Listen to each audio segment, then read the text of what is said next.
ex-économie, pour moi, doit être tout d'abord multidimensionnelle.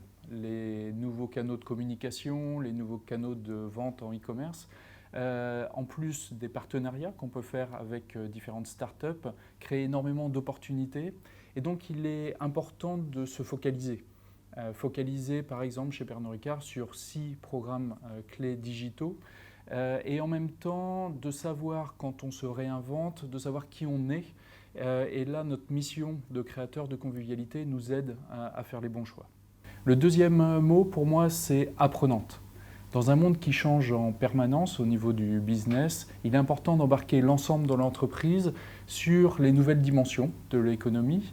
Et pour ça, nous avons créé par exemple un programme qui s'appelle D-Passport, qui embarque aujourd'hui 12 000 de nos employés dans un programme de formation récurrent. Le troisième mot, c'est le besoin d'un nouveau leadership.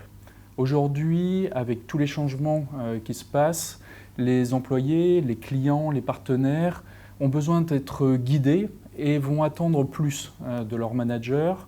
Ils vont avoir besoin de plus de capacités d'apprentissage, comme on l'a vu, mais aussi de pouvoir répondre aux bonnes questions, d'être plus adaptable et finalement d'être plus empathique avec les différentes audiences.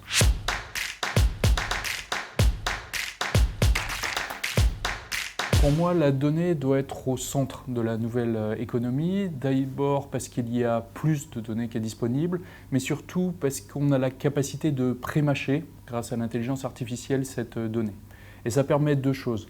Ça permet tout d'abord une personnalisation plus forte des recommandations. Donc, par exemple, on va pouvoir recommander chez Pernod Ricard à un bar donné le portefeuille de marques spécifiques de Pernod Ricard qui va être pertinent en fonction des gens qui le visitent.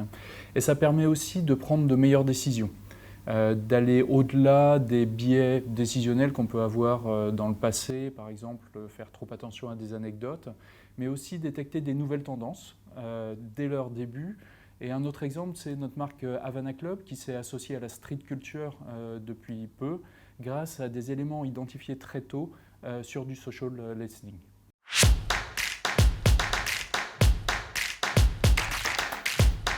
Alors, un des projets sur lequel on travaille aujourd'hui qui s'appelle RevUp, c'est aussi un projet de personnalisation où on veut personnaliser les promotions qu'on va faire dans une enseigne donnée, dans un magasin donné.